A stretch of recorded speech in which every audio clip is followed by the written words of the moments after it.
আব্বাই 50,000 টাকা দিছে না হানিমুনের, সবাই লয়ে যাবো না?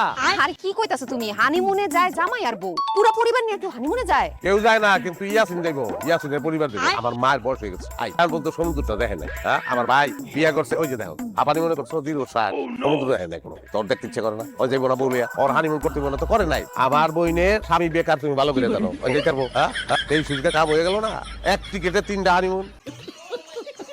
আরে বাবা, আমার আব্বা আমাকে যাওয়ার জন্য হানিমুন টাকা দিছে, এখানে সবাই নিয়ে যাইতে পারবো না, হানিমুনে যাবো খালি তুমি আর আমি। দেখো মা পাগলে কয় কি, তোমাকে লগে আমারে নিয়ে চলো, আমি বয়স্ক মানুষ, মনে করি আমি কোনো রকম ঝামেলা করবো না, আমি শুধু সাগরের পাড়ে বইয়া ঢেউ দেখবো।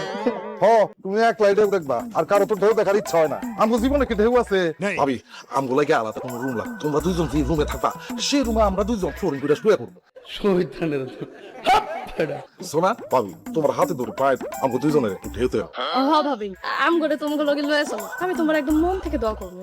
ভাবি আমি আর আমার জামাই লাগলে তোমার 500 টাকা চান্দা দিব, তাও আমাকে তোমাকে লগে নিয়ে চলো। এই ফকিন্নি, 1000 টাকা চান্দা দেখি কক্সবাজার যাওয়া যায়? লাগলে তোমরা চান্দা তুললা আলদা যাও, আমি আর আমার জামাই আলদা হানিমুনে যাবো, আমগুলো তোমাকে নিমু না। অসম্ভব, এটা তো জীবনে হইব না। ইয়াসিন আছে তার পরিবার লইয়া, আমি তোমার লগে গেলাম কক্সবাজার, হ্যাঁ সি বিচে আটতাছি, ভালো লাগবো না তো? সি বিচে আটতাছি আর আমার মনের মধ্যে বাঁচতাছে যে আমার মা আইতে পারে নাই, সমুদ্র দেখে নাই কোনোদিন, আমার ভাই আইতে পারে নাই, আমার ভাইয়ের বউ আইতে পারে নাই, আমার বই নাইতে পারে নাই। এই যে এতগুলা দীর্ঘ নিঃশ্বাস, হ্যাঁ ওনি তো হার্ট ফেল করবো। আমি যদি সমুদ্রের পাড়ে যাই তাহলে পুরো পরিবার লইয়ে যাও, পরিবার ছাড়া আমি খালের পাড়েও যাও। তুমি একটা কাজ করো, পুরা পরিবারের সবাইকে নিয়ে হানিমুনে যাও, আমি যাবো না।